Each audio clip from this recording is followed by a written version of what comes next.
Evolution is a term to define only one organism, and that's the self. The self is the universe, the self is the Alpha and Omega, God and infinity. And that's the only thing that evolves, because we are all part of the self. Nothing goes through an evolutionary process alone, or without direct benefit to the whole. So when you begin to think that there's this controlling elite, this controlling hand behind the curtains leading the planet to destruction, when you think the end is near, the apocalypse, Armageddon, and when you think we as a species are doomed, it is not they, it is you that brought this about. And for a very good reason. You are evolving. Stop blaming everybody and everything else. Quit panicking about global tyranny and natural disaster and pay attention. Because the world is telling you something. It's telling you exactly what is wrong with you and how to fix it.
The Earth is believed to have formed 4.6 billion years ago. Within the first 150 million years, it began cooling and releasing gases from the lithosphere, which created the earliest forms of the Earth's atmosphere. Prior to the creation of this atmosphere, the sun's ultraviolet radiation made for uninhabitable conditions. But as the Earth cooled further, water condensed in the atmosphere and oxygen accumulated, making way for organic compounds. This spawned single-celled organisms and then plant life. And down through time, the evolutionary chain continued. And then we arrive at a species that does not seem to fit as well as the rest. Homo sapiens' gestation period of 9 months mimics the 3.8 billion year evolution of all life on Earth. The human embryo repeats the evolution of all species. When the sperm and egg unite, this new creation is a single-celled organism. Within hours, this single cell divides and multiplies more rapidly than any other species. 4 weeks later, the embryo begins to develop gills mimicking aquatic life. A few weeks later, it develops lungs and a tail with reptilian appearance. From there, a mammal is recognizable, and then onto a primate form. It then sheds its laguna, which is the embryonic fur, and at last shows the characteristics of a human child. The human body is a community of approximately 50 trillion cells. Everything the body does, the cell does as well. Cells have respiratory and excretory systems. They feed, feel, think, and communicate with other cells. Trillions of cells make up a single organism called the human body, and billions of human bodies help make up the organism we call Earth. The Earth has more similarities with the human anatomy than you may think. Earth has its own electromagnetic generation, just like the human body. Research has found that a direct current of electricity flows through perineural cells found around every nerve in the body. These pathways are called energy meridians and have been used in the practice of acupuncture for at least 2,000 years. Dating even farther back is the notion of dragon paths or ley lines in which many megalithic structures and stone monuments were erected, marking the energy meridians of the Earth. These energy meridians are generated by the resonant frequencies of the Earth, called the Schumann waves. Each planetary body has its own resonant frequencies and is determined by the circumference and diameter as well as the speed of orbit and rotation. The Earth's resonant frequency starts at 7.83 Hz and ends with the 7th harmonic at 43.2 Hz, correlating with the 7 chakras. Ultimately, the greatest discovery of our Earth is its consciousness. A visible attribute of consciousness is an energetic field that governs the shaping of organisms. Morphogenesis is a scientific term to explain this very shaping of tissues, organs, and entire organisms. Consciousness is the creative force of the entire universe. It has been given many names such as God, Yahweh, Krishna, nature, the field, and divinity. The entire universe is in fact a single living, conscious organism with complete awareness of itself. The reason why it may seem difficult to comprehend this is because our understanding is typically limited by our language. When we hear the term conscious organism, we tend to anthropomorphize its definition. By giving it human qualities, we mistakenly look past what an organism truly is in the first place. The definition of an organism is any living thing capable of response to stimuli, reproduction, growth and development, and maintenance of homeostasis as a stable whole. Our universe does all of these things. The consciousness of our universe is responsible for the form and purpose that all matter assumes. The Earth's resonant frequencies are a result of its form. These frequencies are responsible for biological rhythms, such as menstrual and circadian cycles, as well as behavioral and emotional patterns. The frequencies are then picked up by the flora and fauna, which are biological instruments that respond to the wave patterns.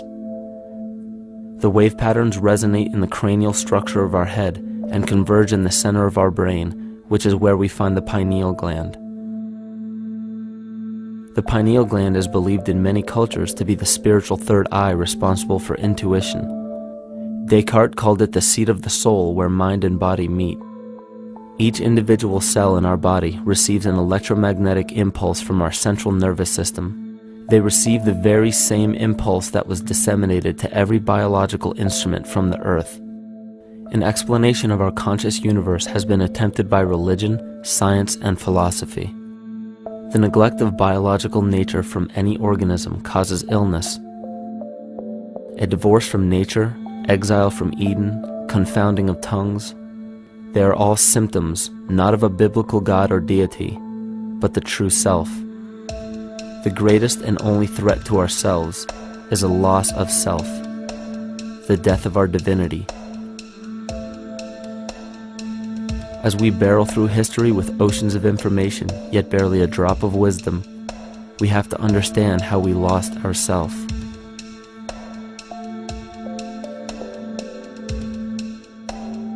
In sacred texts and ancient scriptures left by our ancestors, we find an incredible link between stories of creation, a great flood, the war of the gods, the Messiah dying for the sins of man, end-time prophecies, and similar characters. These correlations show up in myths from cultures that supposedly had no contact with one another due to distance in geography and time. The common thread we find that connects all of mythology has its roots in the stars. One of the most revealing accounts is the battle of the gods in heaven and the ensuing flood. In the Bible, Lucifer rivaled the Lord and was defeated and cast down to earth. In the creation myth of the Enuma Elish, we find a similar story of Tiamat being defeated by Marduk and cast down to the abyss of Apsu. In chaos, Tiamat, the mother of them both, Apsu and Tiamat's waters were mingled together, meaning that the chaotic waters of Tiamat were somehow mixed with the sweet waters of Apsu. Apsu was the Sumero-Akkadian god of the abyss beneath the earth. Tiamat, also known as Lucifer, was known as a serpent or dragon and was defeated by Marduk. Marduk was the father of Nebo or Mercury, and Mercury is the same mythological character as the Zoroastrian Mithra, the Egyptian Hermes Anubis, and the Gnostic Hermes Christos. The most recent version of Mercury, however, is the archangel Michael in the Bible, who defeated Lucifer and sent him to the abyss of the earth, or hell. This story is steeped in astrological significance in the Bible and in many other ancient scriptures. This leads to an event in history that is recorded by many researchers regarding the cosmic upheaval and historic deluge.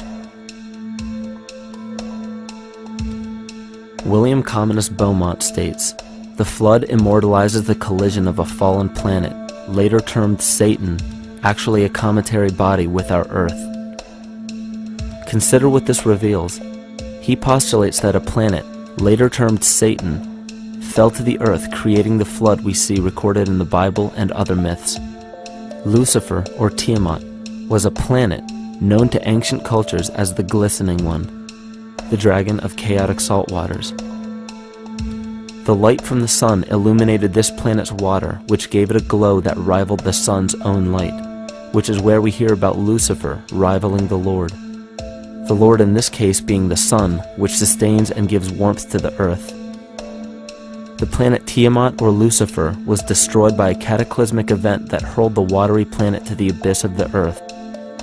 In the book of Enoch, it reveals, "And behold, a star fell from heaven, and when it fell to earth, I saw how the earth was swallowed up in a great abyss."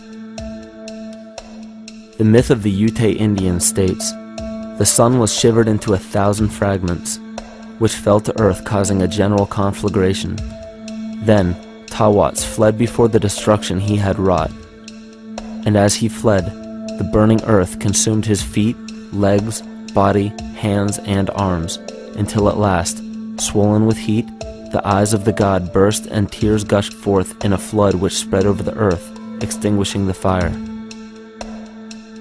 This myth resembles the translation of the Enuma Elish by Stephanie Daly in her book Myth from Mesopotamia, which explains that Tiamat's eyes became the source of the Tigris and Euphrates rivers. As written in the book of Revelations, "And there was a war in heaven. Michael and his angels fought against the dragon, and the dragon and his angels fought back. The great dragon was hurled down, that ancient serpent called the devil, or Satan, who leads the whole world astray. He was hurled to the earth." The Roman mythology of Ovid gives the story of Phaeton, which happens to be another name given to the watery planet Lucifer, or Tiamat. This story reveals that Phaeton was a child of the sun and wished to become the sun for a day. Phaeton attempted this feat, and eventually Jove, who is also known as Marduk, destroyed Phaeton, sending him crashing to the earth in flames and put out by a tremendous flood of water from a river unseen before. The common theme we notice here is that of a saltwater planet, the great dragon, Lucifer, Tiamat, or Phaeton, was defeated and fell to the earth, and now dwells in the abyss known as hell, giving us the outline of the story of Lucifer rising up against the Lord and being defeated and banished to rule the underworld. As we know, however, an outline is but a shell of a story. The inner meaning, the spirit of the myth, comes with a deeper understanding of the essence of each planet, not just the physical planet, but the conscious core, because we know now that the proportions and velocity of a planet gives them their own characteristic frequencies, which govern biological and behavioral patterns. These planets reflect the archetypal psychology of man. In ancient times, probably the most important field of research was the study of the heavens. Galactic bodies and their movement through the sky were known to be symbolic of the inner faculties within human consciousness. Within all organisms, outdated science has only explained the physical world measured by our five senses. Only in esoteric religions, mysticism, and quantum fields of science are we to find any attempt at explaining where thoughts and emotions fit into the sense-perceptible world. We also understand now that humanity is a community of cells within the organism of the Earth. The Earth, therefore, is a higher organism that shapes our form and function. This higher organism and all other planetary bodies are governed by consciousness, just as we individual humans are. Therefore, the Newtonian belief that galactic bodies are nothing more than lifeless forms floating in space is tantamount to claiming that we humans are nothing more than a composite of elements in motion. We know that this is untrue because we feel, we think, and furthermore we see the result of our consciousness creating what we call life. Plato wrote, "This world is indeed a living being, endowed with a soul and intelligence, a single visible living entity containing all other living entities, which by their nature are all related." Furthermore, the cosmos is a single living creature which contains all living creatures within it. And in an article out of the Sufi journal, the author writes, "The world is a living spiritual being." This was understood by the ancient philosophers and the alchemists who referred to the spiritual essence of the world as the anima mundi, the soul of the world. In scriptures, we hear of the claim that angels guide the inner soulful actions of people, or that the gods wield influence over man. Most ancient spiritual and scientific teachings held the belief that the hierarchies of the gods, angels, archangels, archai, all the way down to the cherubim and the seraphim, are the hierarchies within the human psyche. In this way, we must understand that when the whole of ancient myths and sacred scriptures speak of spiritual influence from a higher being, they were speaking of archetypal forces that are inherent within us, not an influence from an external source. This is where we begin to see the relevance of astrology as an ancient form of science that resurfaced in the 19th and 20th centuries under the name of psychology. Friedrich Nietzsche even stated, "As long as you still experience the stars as something above you, you still lack a viewpoint of knowledge." This is astropsychology and maps the inner faculties of the psyche. In pre-Christian times, there were schools known today as the mystery schools or the mystery religions. The messages encoded in the scriptures and ancient archaeology came from adepts of spiritual science. The intent was to teach the initiates the deeper meaning of these myths. What became later termed as Lucifer, Satan, or the devil was representative of the ego which rivals the Lord, the representative of the self. The true self is the epicenter of a person's entire being. It is the total sum of everything that we are. The false ego, on the other hand, is the idea and concept we create about ourselves in the course of our lives, which typically excludes any qualities we don't wish to accept about ourselves. However, humanity has been endowed with the freedom to choose either to obey the true self or to give in to the temptation of the vanity and materialism of the false ego.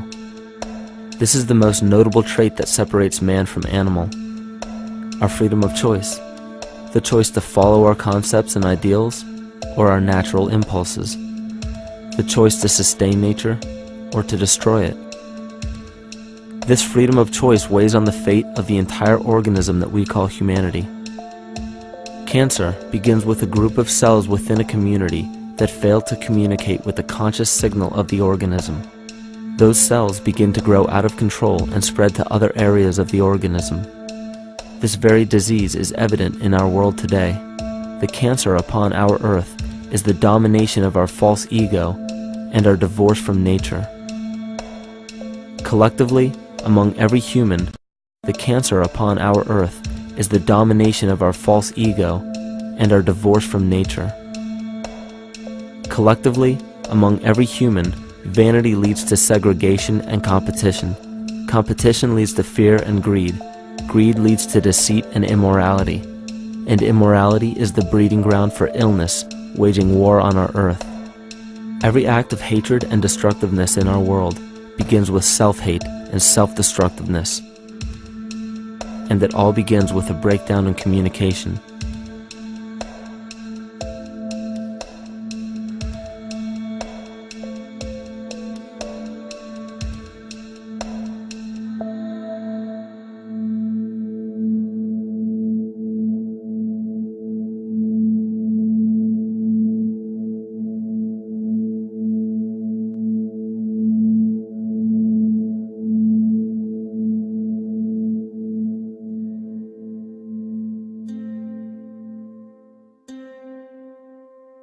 In nature, all that we perceive with our five senses is a result of two fundamental principles. Everything in existence is made of a relationship between vibration and matter. Vibration is a masculine creative force countered by matter, which is a feminine receptive force. Thus begins the principle of duality. We see this duality in ancient myths and philosophies, yet only those philosophies and scriptures that were perverted and raped of the original meaning gave the impression that one polarity was good while the other was evil. The original sages, adepts, and shamans taught that both are necessary, and one would not exist without the other. These two important principles come together to form all things in the universe. This is KYMATICA. Even language, logos, the communication of any and all things in nature, depends upon this principle. Pete Peterson, in his works Cymatics, The Science of the Future, stated that nature shows examples of KYMATICA in everything. This phenomena is found to be one of the prime forces that moves biological evolution along its path. Dan Winter reproduced an experiment to prove that the ancient languages of Hebrew and Sanskrit, when spoken, create a vibratory frequency that moved matter into sacred geometrical patterns. Upon further investigation, Hebrew, Sanskrit, Aramaic, Arabic, and other elder dialects have older roots in a parent language of Gaelic and quite possibly an even earlier origin. In Swami Murugesu's The Science of Mantra, he claimed that when a person chanted specific words in Sanskrit while filming a burning candle, the intensity as well as the color of the flame would change due to the frequency that the word would emit. This same science has been shown to lower and raise blood pressure. And in his own words, certain sounds can affect their circulation and nervous system. Whatever change such vibrations cause extends to the mind of a person and also to the surrounding atmosphere, causing warmth or coolness. All this can be known by study and shown by practice. This rediscovered knowledge of the science of sound shows that sound is something more than mere vibratory signals. Not only does sound interact with life, but it sustains and develops it. It acts as a conduit of conscious intent between people, societies, and entire civilizations. Yet the psychic illness we endure due to the domination of our false ego is reflected in the collective. Our psychological schism has shut us off from communicating correctly with our inner self, which is exactly how cancer cells within the body operate. In the collective, we have created a language barrier between humanity and the rest of nature, acting as a global cancer. Recorded in history, the efficacy of the ancient languages has been severely uprooted. The alphanumeric translation from Hebrew to English shows a complete reversal of the two languages, giving the cymatic effect unnatural results. Dr. Leonard Horowitz stated in his work on DNA, 1/3 of the sensory motor cortex of the brain is devoted to the tongue, oral cavity, the lips, and speech. In other words, oral frequency emissions spoken or sung exert powerful control over life, vibrating genes that influence total well-being and even evolution of the species. A degradation of language in this case is shown to affect biology. If something as basic and important as language can be degraded and devalued to such a degree, yet never questioned, what else might we be missing? Think of an aspect of your life that dictates the limits of your freedom. Government and law enforcement, insurance and pharmaceutical companies, taxes, building permits, driver's licenses, and more. There are hundreds if not thousands of stipulations, regulations, and boundaries on our freedom. And out of the ones that were just mentioned, how many have you researched to find out whether they apply to you or not? Let's look at the forms of law that we currently acquiesce to.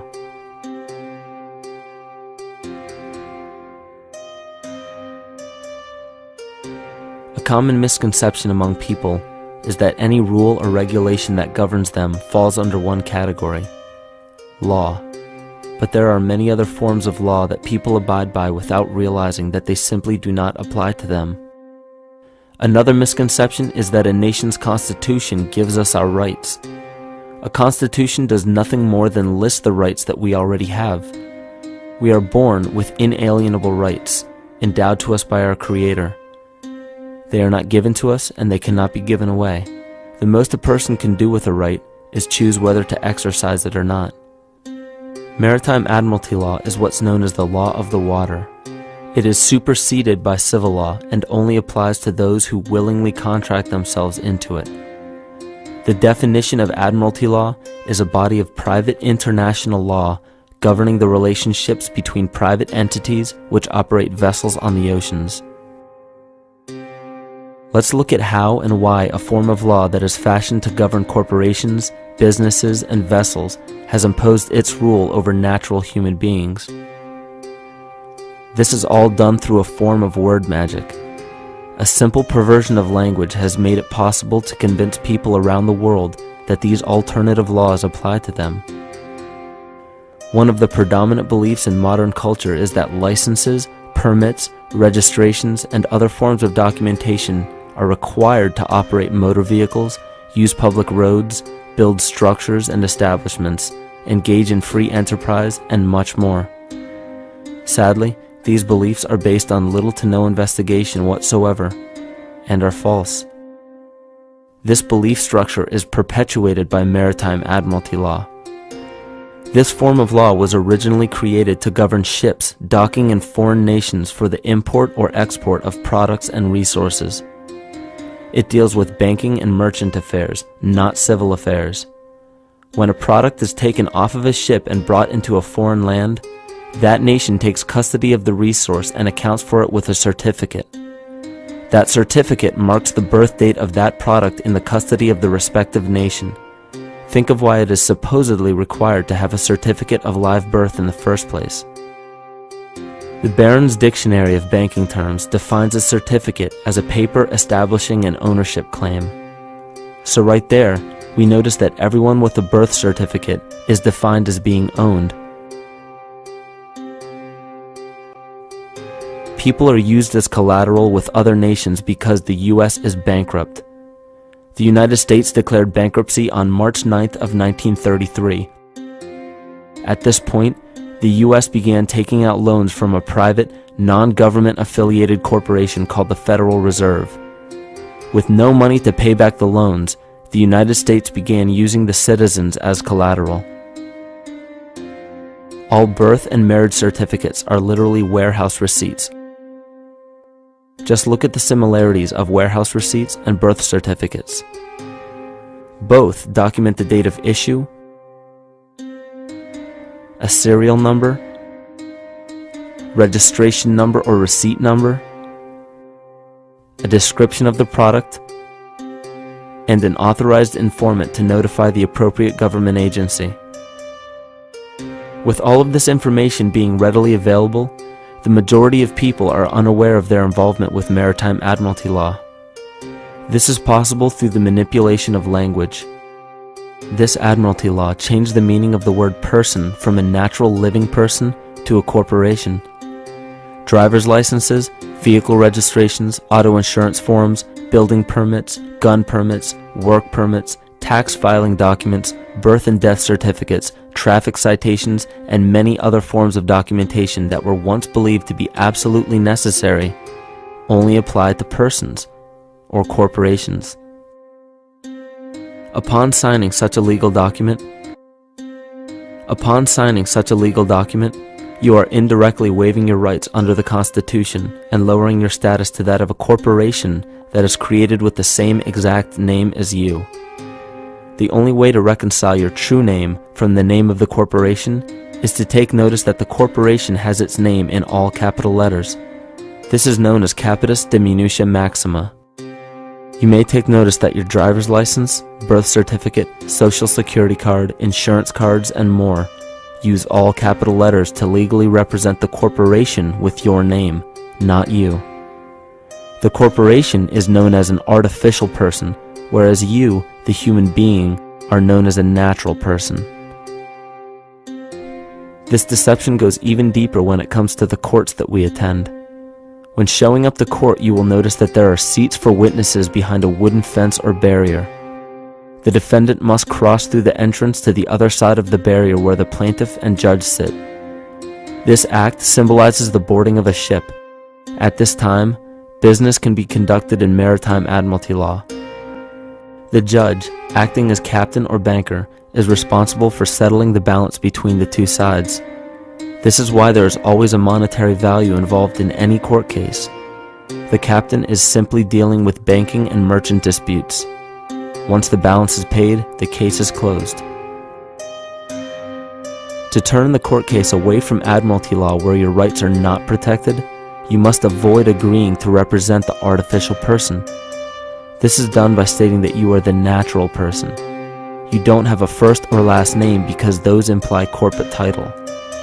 In a court case, you may state that the court takes judicial notice of your honor's oath of office. Every judge must take an oath of office to practice law, yet you must make it clear to the court and the jury that the judge is acting as judge and not banker. Remember that you are a natural human being of the earth. You are not governed by anything but your own consciousness. Laws are created within a society. The society that created the laws we see being enforced today is called the Law Society.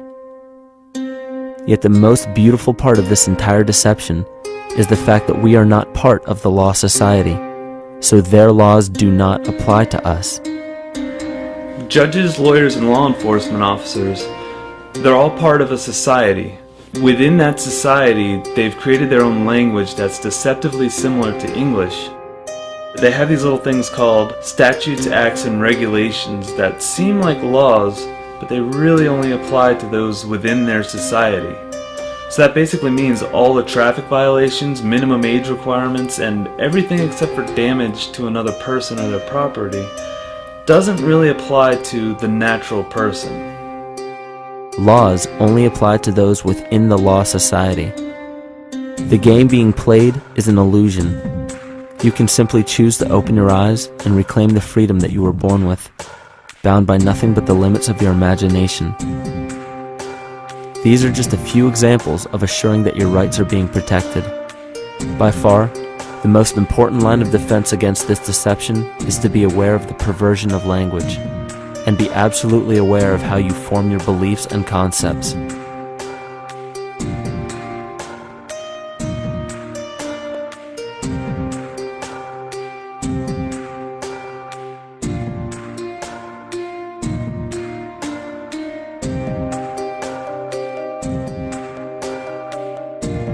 In all forms of the perversion of language, there is a mirror reflection of this in the microcosm of the psyche.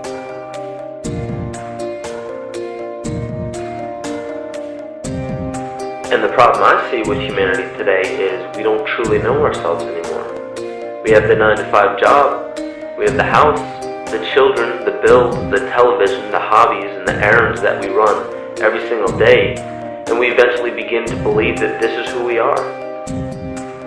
But who are we beneath the job title, beneath the status of mother or father, theist or atheist, Republican or Democrat, black or white, man or woman? Who are we? Who are we deep down inside? We don't know, because every time we hear an answer that we don't want to accept about ourselves, we deny it. We'll pass it off and project it onto somebody else and judge them for it. This is repression, and we see what repression can do to us on an individual level, but what about on a collective level of humanity? What happens when the whole world refuses to see what they truly are on the inside?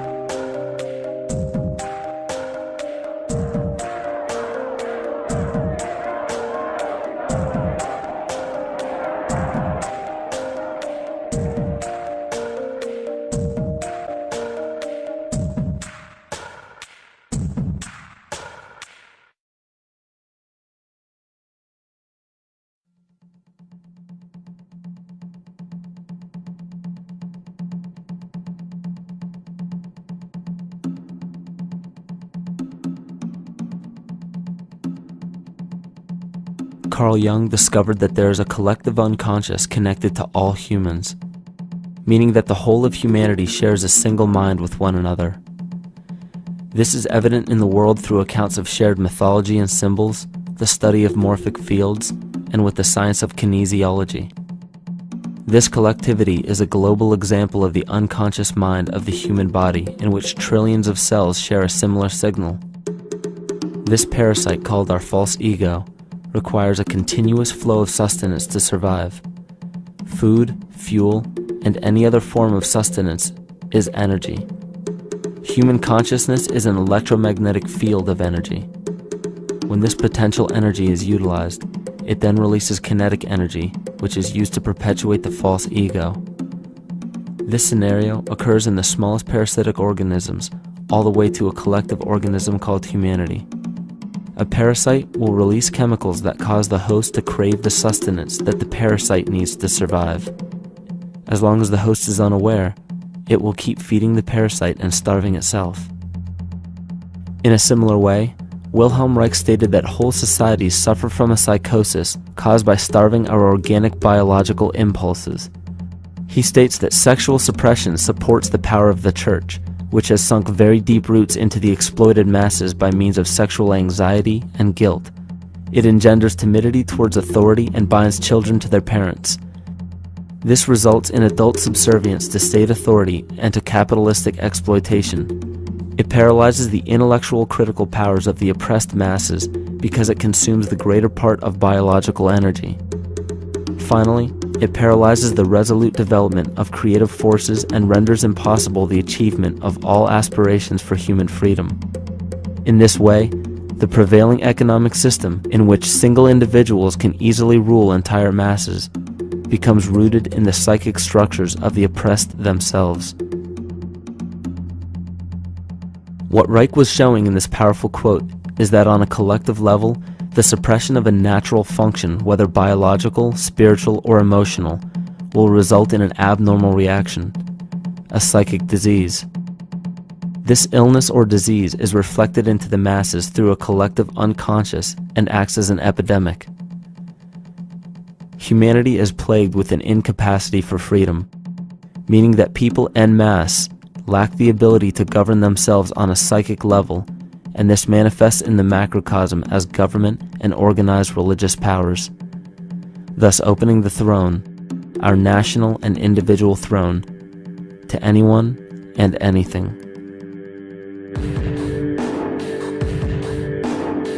Enter the infamous rulers of the earth, the patriarchs of civilization, political, social, economic, and spiritual dictatorship, psychic tyranny. This simple illness within our psyche, this lack of responsibility and neglect of basic human freedom, has made way for every tyrant that has ever held rule over people on this planet.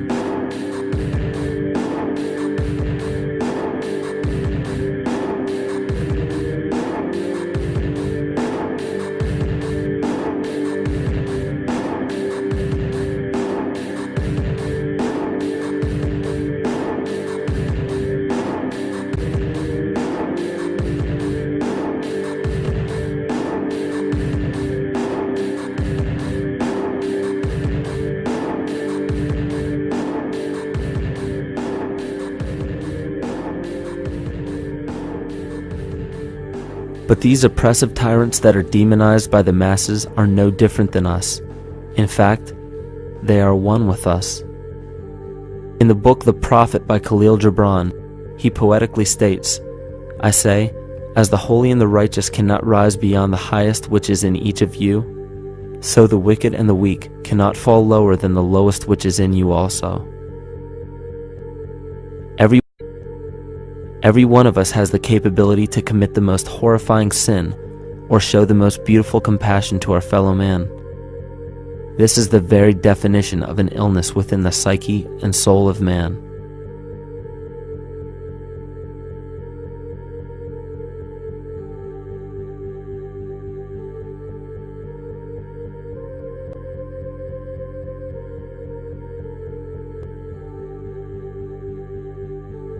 Think of any position of power that you believe to be above you.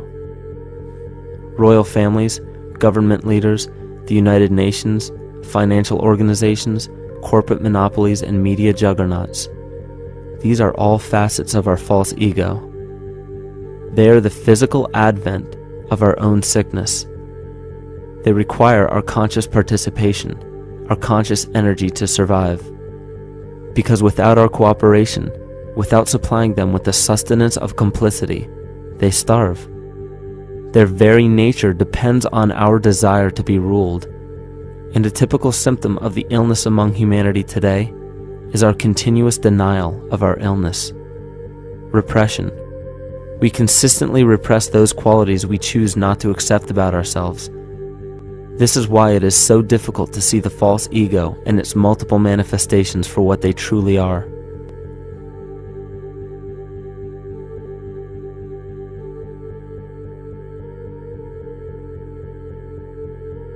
This is the very nature of the false ego. It acts as a red herring to distract us from the freedom we truly have. For this psychic parasite to survive, it must supply us with a chemical that will cause us to remain dependent upon it. In this case, the sustenance is our conscious energy. And in order for us to feed it to the parasite, the chemical of fear causes humanity to crave protection and defense.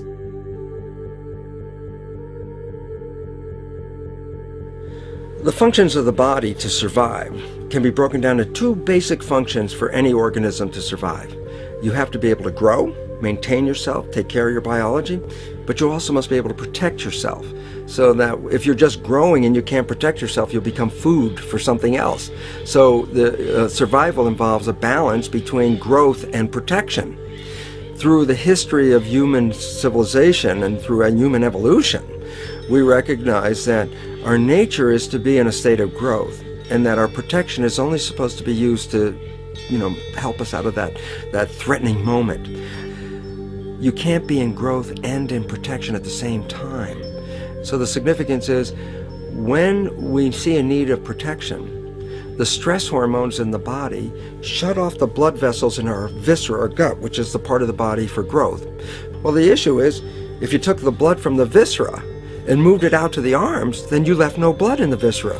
That means no growth. But you're ready to fight.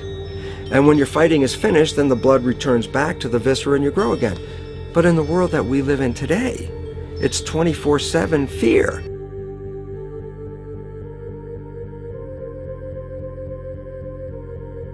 So we have a continuous dripping of that stress hormone into the body. It's just dripping all the time, getting us ready to run or fight or flight at any moment at the drop of a hat. We're ready to go because we're on guard.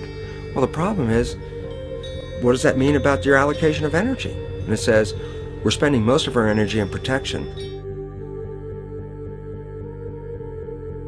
You cannot survive if you're in protection all the time.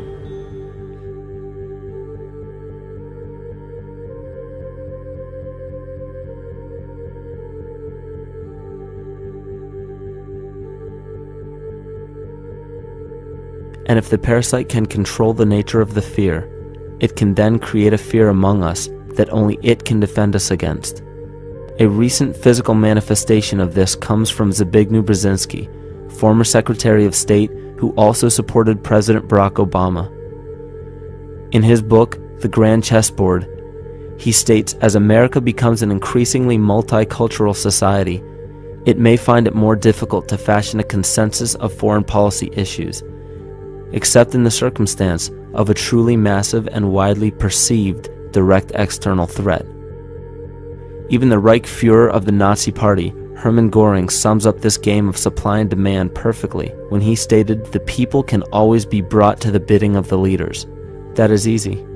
All you have to do is tell them they are being attacked and denounce the peacemakers for lack of patriotism and exposing the country to danger.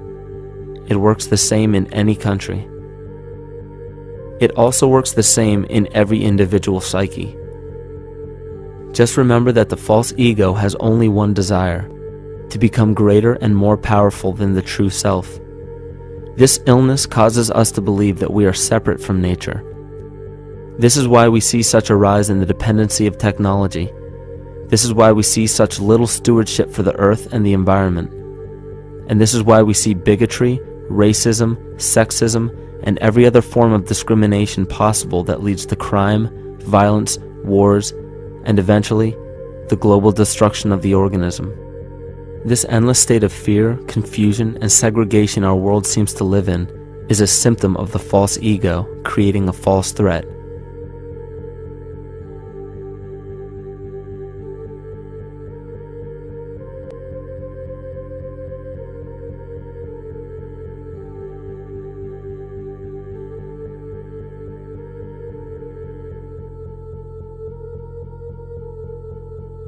many of the United States presidents have blood relations with each other.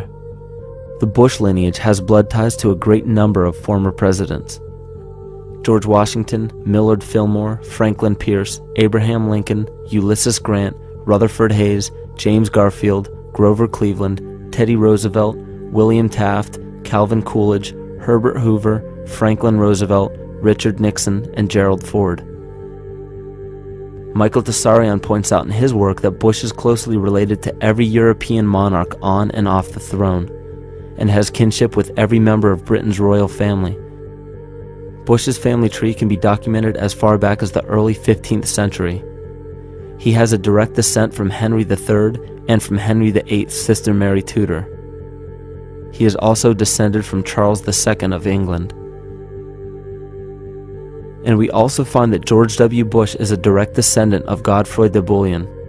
Godfrey was the first king of Jerusalem after he recaptured it from the Saracens, which was the name for the Islamic faith during the Middle Ages. It is interesting to note that the current occupation of the United States in the Middle East was re-established by the same family, George Bush Sr. in 1991, and again by George Bush Jr. in 2003. George Bush Jr. is then found to be a cousin to both opposing candidates of his 2 terms in office, Al Gore and John Kerry. Democratic President Barack Obama also has blood ties with George W. Bush, as well as Gerald Ford, Lyndon Johnson, Harry Truman, James Madison, and the British Prime Minister Sir Winston Churchill. On the opposing side of the 2008 presidential ballot, John McCain is descended from Robert the Bruce, King William I of Scotland, and also Godfrey de Bouillon. Probably one of the most interesting facets of the bloodline relations is the fact that the whole British royal family has descent from the Muslim prophet Muhammad through the Arab kings of Seville. This bloodline was passed through the kings of Portugal, Castile, and eventually down to King Edward IV. And this is a very, very different story from what you hear the media pumping out every day, being this idea of lineal superiority. It's completely debunked according to the foremost authority of aristocratic lineage, Burke's Peerage. And this just goes to show that there's the true story, and then there's the manufactured illusion, the front that's given to the public.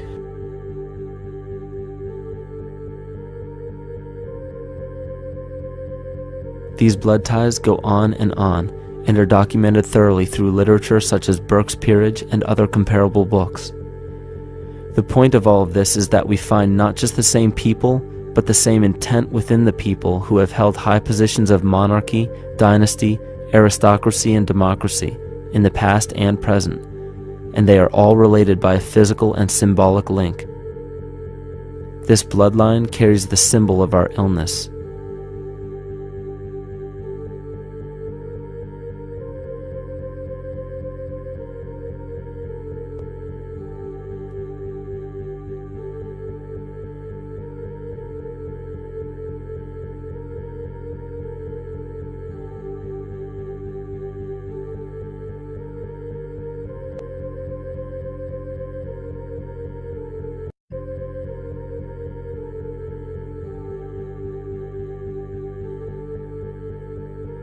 The symptoms of our psychospiritual illness are the wars, terrorist attacks, artificial or man-made disasters, and leader figures. As long as the people remain oblivious to their inner drives and inner nature, they will always fail to recognize why these events take place and why these figures rise to such powerful positions. The reason why we have failed for thousands of years to conquer these archetypal rulers permanently is because for thousands of years we have been fighting the symptoms of an illness and not the root cause. For every corrupt government that falls at the hands of a revolutionary, oppressed people, 2 more will rise in its place every time, because the root cause of a corrupt government does not exist in the individual leading that government. It exists within the psyche of every individual, because an unaware host to a deadly parasite will do anything to avoid accepting his own incapacity for freedom.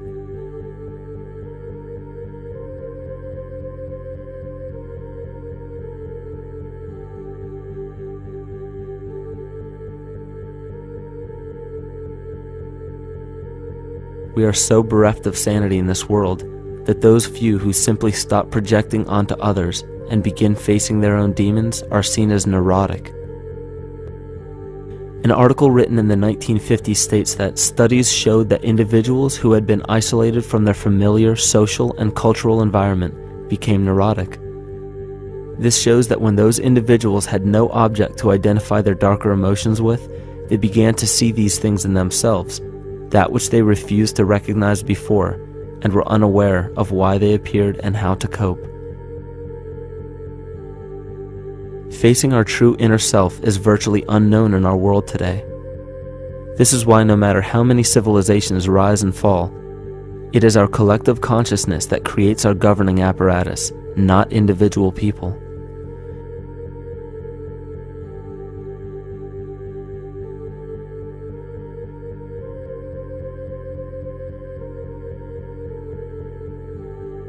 And after countless attempts, you would imagine that people would realize that a physical retaliation may not be the solution. Yet here we are, thousands of years later, with technology that can clone DNA, vehicles that can break the sound barrier and probe the depths of space, and science that can overcome almost any sickness. Yet we still fail to take notice to the importance of thoughts and consciousness. This is the very definition of insanity. And every single one of us is responsible for this psychic epidemic, because we're killing the messenger and paying no attention to the message.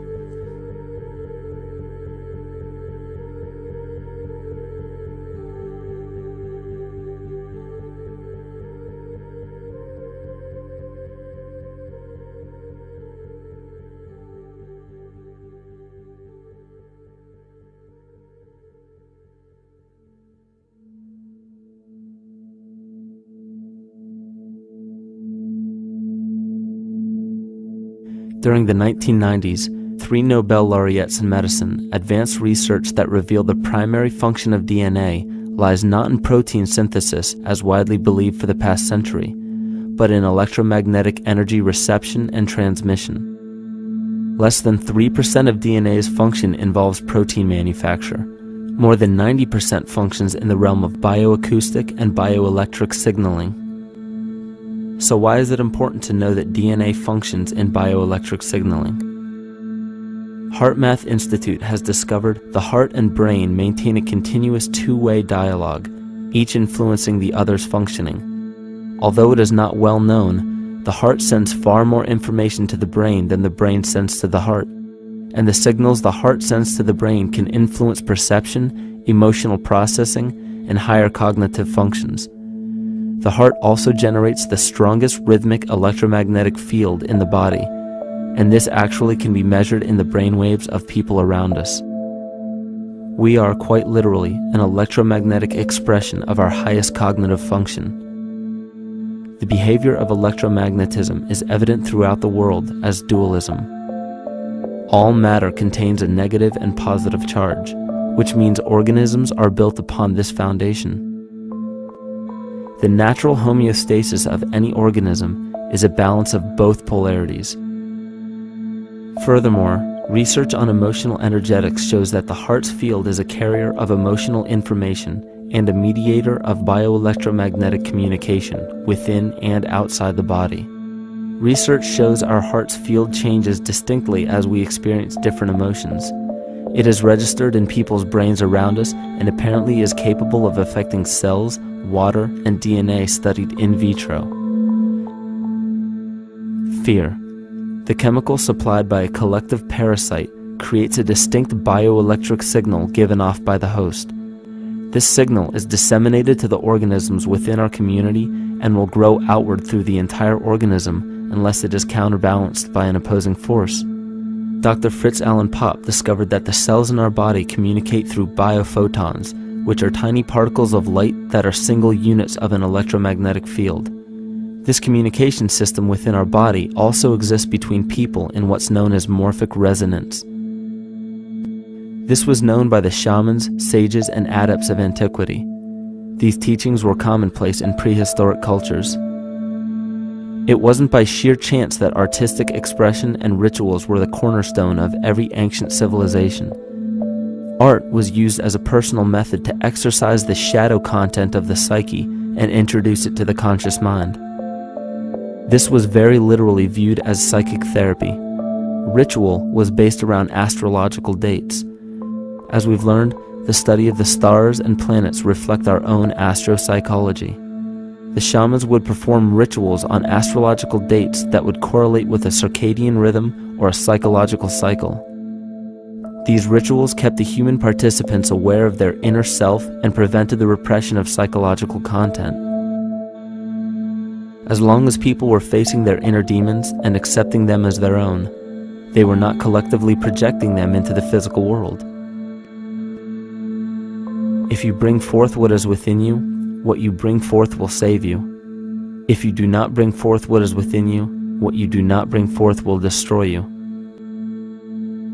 The progeny of our psychological disease began growing rapidly after a series of catastrophes forced the collective into a somatic state of fight or flight.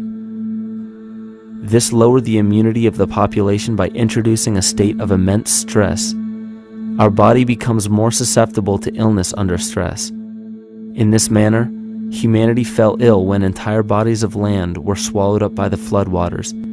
This uprooted many tribes, chiefdoms, and civilizations from their homes, and their ritual practices that were used as a conduit for psychic wellness were put on hold in order to survive the catastrophe and seek new homes. The shamans were spread to many new areas of the world. This information has been suppressed. We are made to believe that advanced civilizations such as ancient Egypt and the Mayans of Mesoamerica came about with no prior rudimentary remnants or evidence of evolving intellectual artifacts to bring them to their peak. We are meant to believe that their incredible knowledge of mathematics, astrology, agriculture, economy, polity, and architecture came out of nowhere. This leads many researchers today to the understanding that the origins of these civilizations have been suppressed.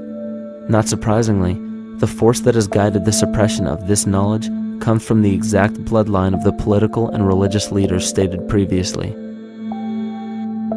These are some of the notable book burnings and suppression of important texts in our history.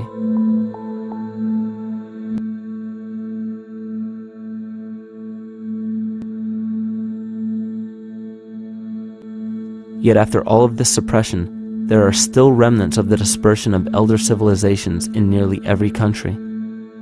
There is tremendous evidence of ancient cultures visiting North America long before the conventional belief of European colonization.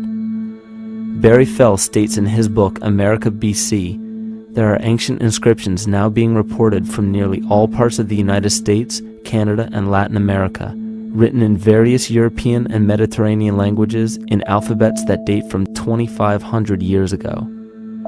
William Commonus Beaumont wrote, "The Toltec and Maya civilizations never originated on American soil, but appeared there full-blown, with a well-defined art and system of hieroglyphic writing which possesses affinities with Egyptian. It is found that there are thousands of prehistoric sites across New England and several other northern states showing inscriptions, carvings, and mounds created by Druidic mariners as far back as 800 BC. To suppress this information further, it was not only imperative for the bloodline to burn the documented texts containing true historical information, but to wipe out the cultures that derived from these ancient shamans. The most devastating genocide ever endured was and still is the annihilation of shamanic tribes. We've lost our traditional roots and don't know about ritual. The dragon dances and the ghost dances of the Native American Indians, what do you think that was all about? All the shamans of the world, when they do their rituals, they're doing that. Their work, harmonically through dances, is to strengthen the immune system of the earth. But they've been all murdered. So that was why in the 17th century, exactly the same period I'm talking about, there was an all-out agenda that when you come across indigenous people, you annihilate them.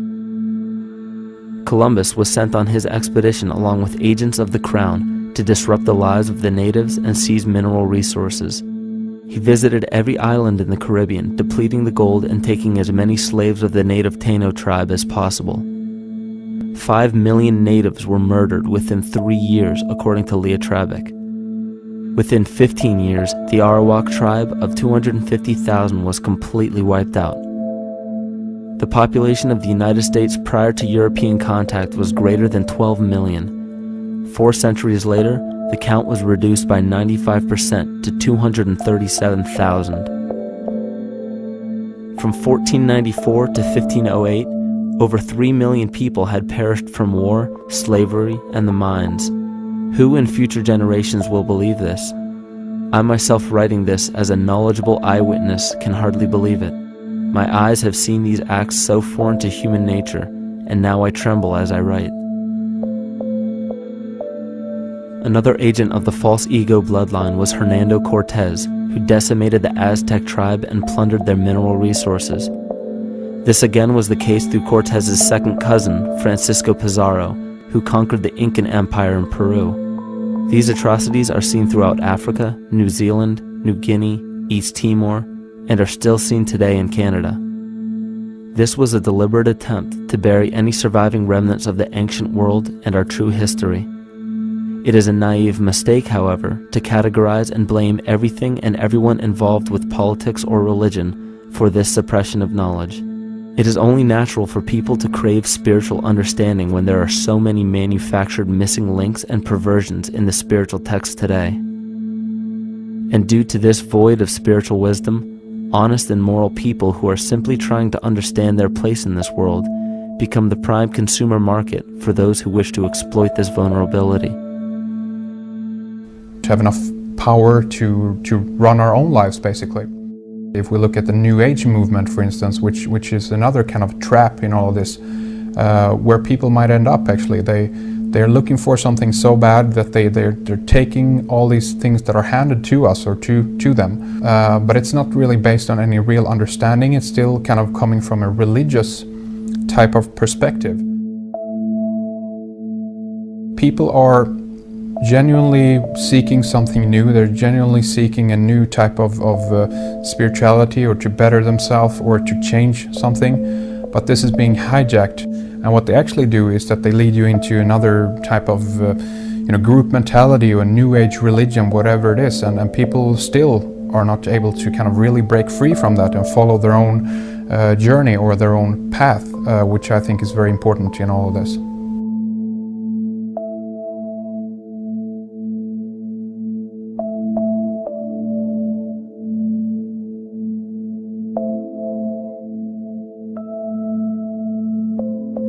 In the pre-Christian era, there were several cults of incredible power, most notably the stellar, solar, Saturnian, lunar, and mushroom cults. It is simple to see that worshippers of the lunar goddess comprised of the lunar cult. The worship of sun gods were indicative of the solar cults. The Saturnian cult, which consisted of Phoenicians and Canaanites, worshipped El or Eli. The biblical exodus of the Hebrews from Egypt showed that they entered Canaan and merged the lunar cult of Isis, the solar cult of Ra, and the Saturnian cult of El to form Isis, Ra, El. Israel. The old Israelitish cult and mythology, the Yahweh worship, the patriarchal legends, the sojourn in Egypt, and so on, are rooted in the religion of the sacred fungus, developed from the underlying fertility philosophy of the ancient Near East. The Jewish mitre, Muslim turbans, and military berets are derivations of the symbol of the mushroom cult. One of the first and most prominent, however, was the stellar cult, and a number of these ancient cults were created for shamanic purposes and earthly stewardship, yet some were taken over with different intentions. Just as you would imagine in any establishment of power, smaller cults formed within the main cults to worship individual deities. The cult of Mithras and the cult of Dionysus are 2 examples. You still today can see the Mithraic or Phrygian cap on the symbol of the seated Liberty dollar, the coat of arms of many countries, the reverse side of the flag of Paraguay, the seal of the United States Senate, and even involved in the solar cult holiday that we now call Christmas. In the cult of Dionysus, many festivals were celebrated, such as the Greater Dionysia, celebrated in Athens around the spring equinox. The foremost event in this festival was the Thymelic contest, in which poets, musicians, and entertainers performed in an open-air theater. Musicians did not have to pay taxes, and members of the Artists Guild did not have to participate in military affairs. The cult of Dionysus is still alive to this day as the entertainment industry.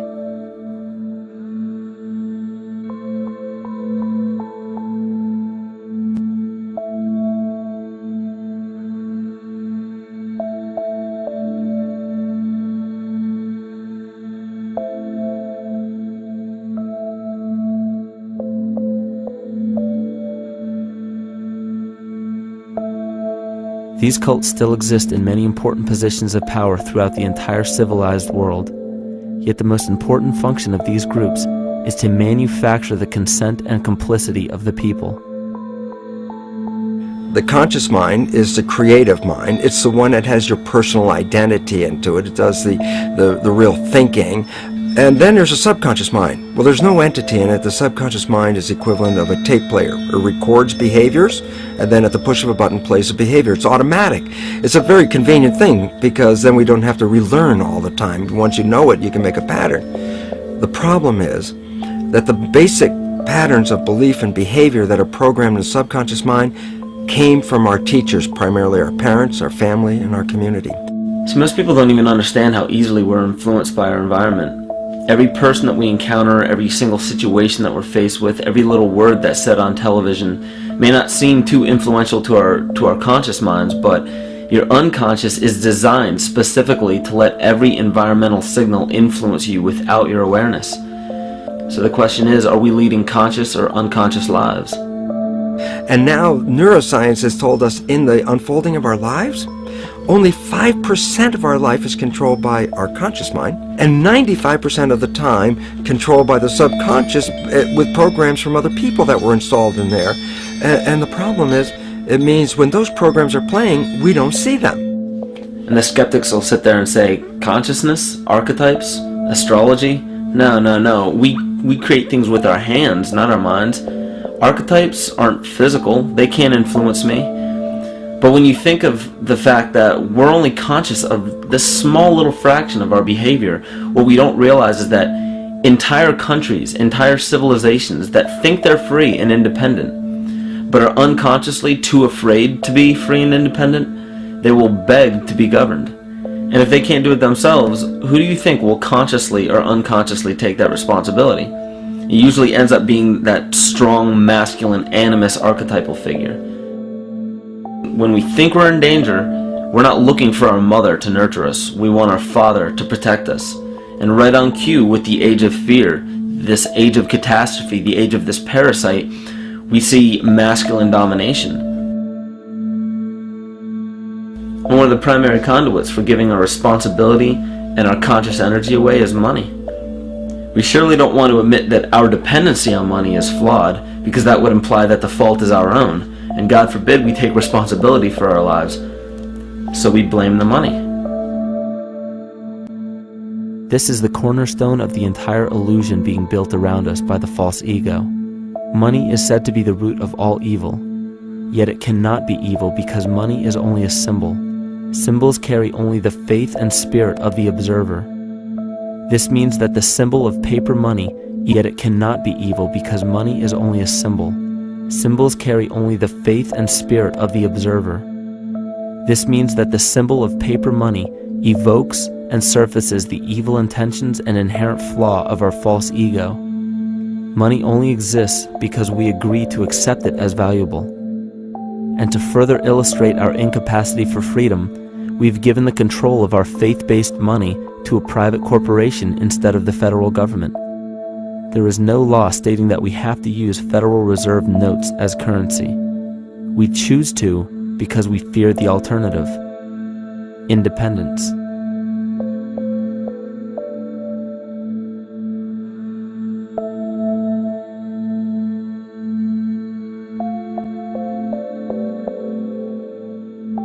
But it's not even really about money, it's about energy, because money is simply this material thing that allows billions of people to crave just one thing and put their energy into the same thing.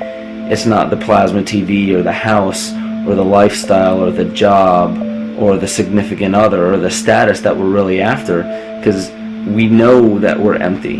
These people feel sadness and loneliness and void just like anybody else, and they either want to fill that void with materialism because they think that that'll make them feel better, or they want to sedate the void feeling with material possessions. So it all comes back to this feeling of having to put our dependency into an external source, something that we have absolutely no control over. What we're seeing right now is with all the competition of each other destroying each other, wars, competing for material existence, raping the planet and tearing it apart to get some pieces of it to hold in your hands and say you won the game.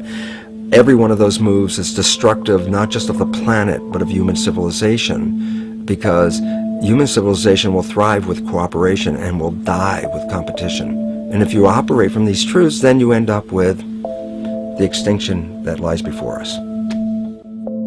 You see, we all have demons, so to speak. We all have inner demons in our lives, but we expect to see devilish monsters or dark apparitions when you think of a demon, kind of like what you'd see in the cinema.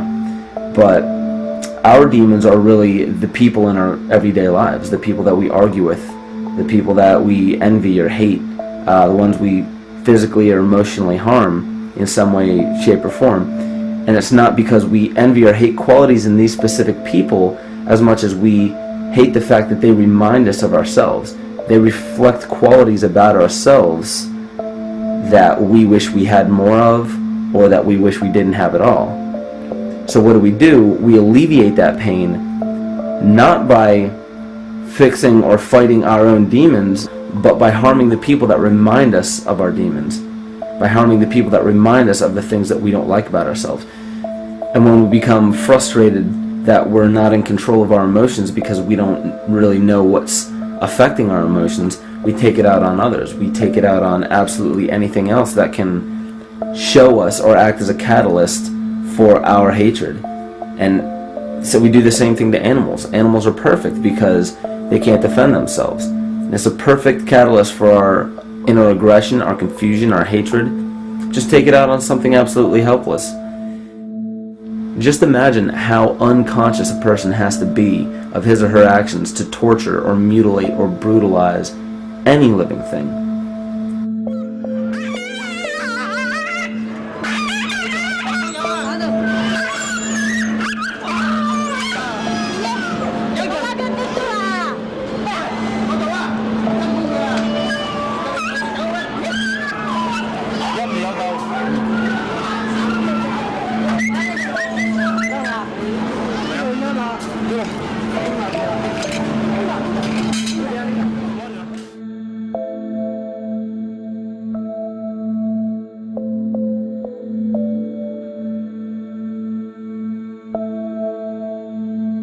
It goes down and he'll be here and we can, ouch, come on. Ooh, he bit you. Look at his tail. Is that common with their kids maybe? He's a big guy. That's a real... Think of the lack of compassion you must have towards life in general to be able to feel no semblance of sympathy towards entire populations, let alone just individuals or individual animals, entire populations of species that are bred specifically for the purpose of commodity. But I'll tell you what's even more dangerous is not so much the people carrying out this cruelty, because that's already been established. That form of hatred and cruelty has already been established and it's already known.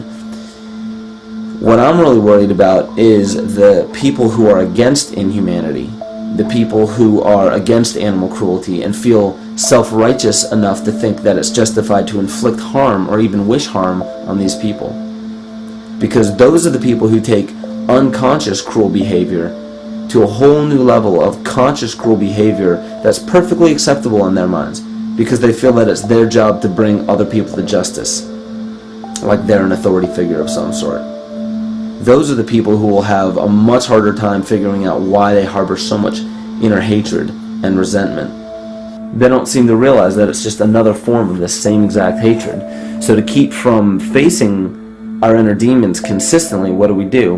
When we begin to realize, hey, wait a minute, maybe it's not alright to inflict harm on any other living thing, then the ego has to come up with a more esoteric form of cruelty to trick us into displaying the same form of self-hatred, the same indignant attitude, but just in another way and towards another group of people. But the emptiness will always find a way back in, and people will always start to feel restless again, no matter how many times they transfer blame to yet another person or yet another group. We need chaos in our lives. We crave destruction. We beg for catastrophe. Because if we don't have these things to act as a form of exorcism or a catalyst for us, we start to notice these things in ourselves, and that's what we don't want. You see, we can deal with wars. We can deal with terrorism. We can deal with stock market collapse and economic collapse. We can deal with these things. But once we start to notice this chaos within ourselves, that's what we're really afraid of.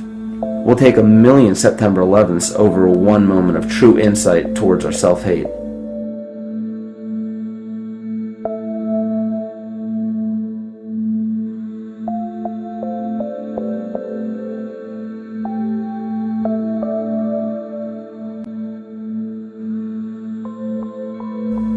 And you know, the most interesting part of all of this is we encounter things every day, every single day, that we either accept with open arms or that we reject violently.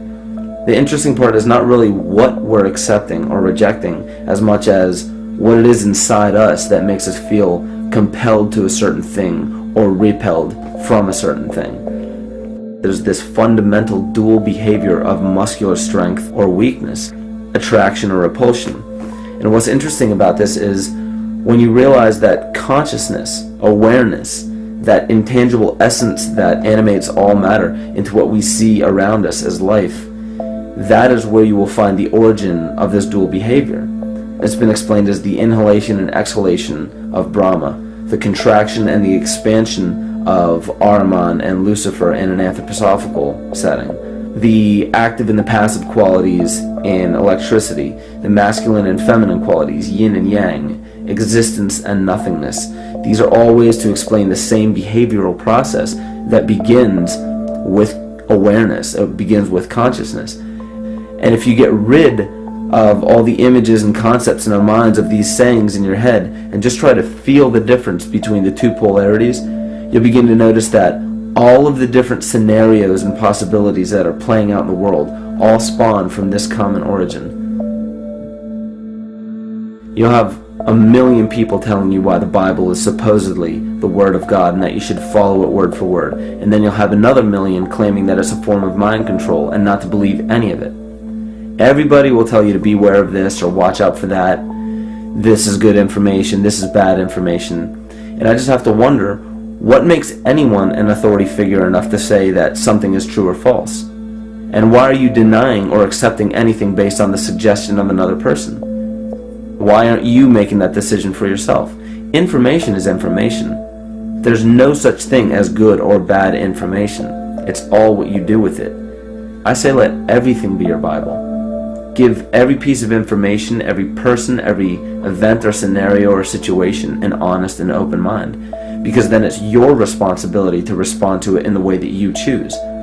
Not following the herd, not following convention, it's your responsibility. And that's the point when, no matter how many people tell you you're wrong or right, you're not dependent upon their approval. If we at least question our own actions, question our own thought process, and make a conscious decision to what we feel is right every single day, that's what I believe to be divinity. That's true shamanism. And that, to me, is what it really feels like to be alive.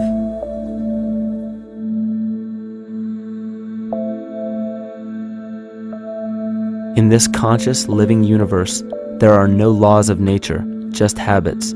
There is nothing external to the universe to enforce a law upon it. The illusion of a fixed law of nature is only the result of there being no need for that habit to be broken. When habits need to be broken to ensure the survival of the organism, we see this event in nature and call it evolution. The collective mind shapes our evolution.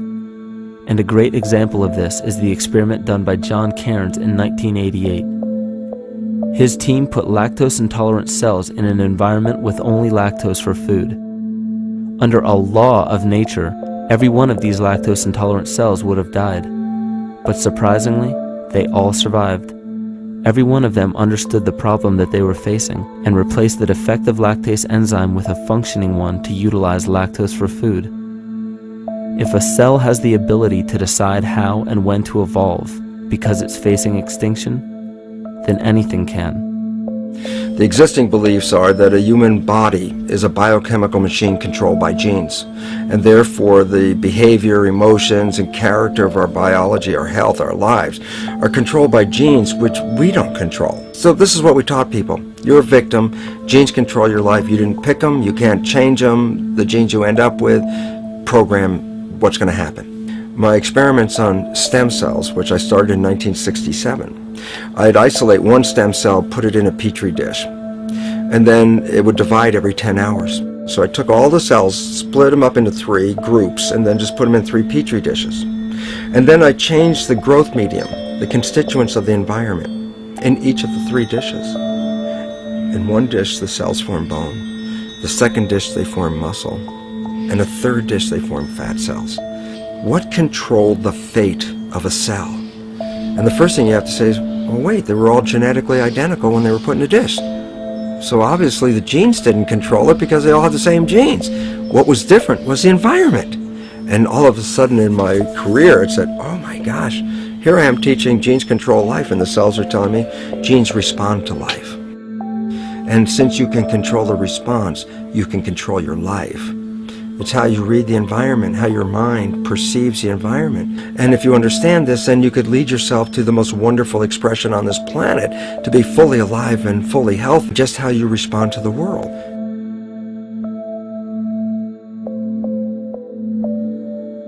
In the face of financial collapse across the world, political and religious wars raging tirelessly, and an ever-growing feeling of being lost and void of meaning, there is a great amount of energy being pushed to the surface of the collective mind. Evolution does not come about gradually. It happens in spurts and fits, and comes about due to a tremendous need for the organism to survive. We are now at a point in history where we will choose.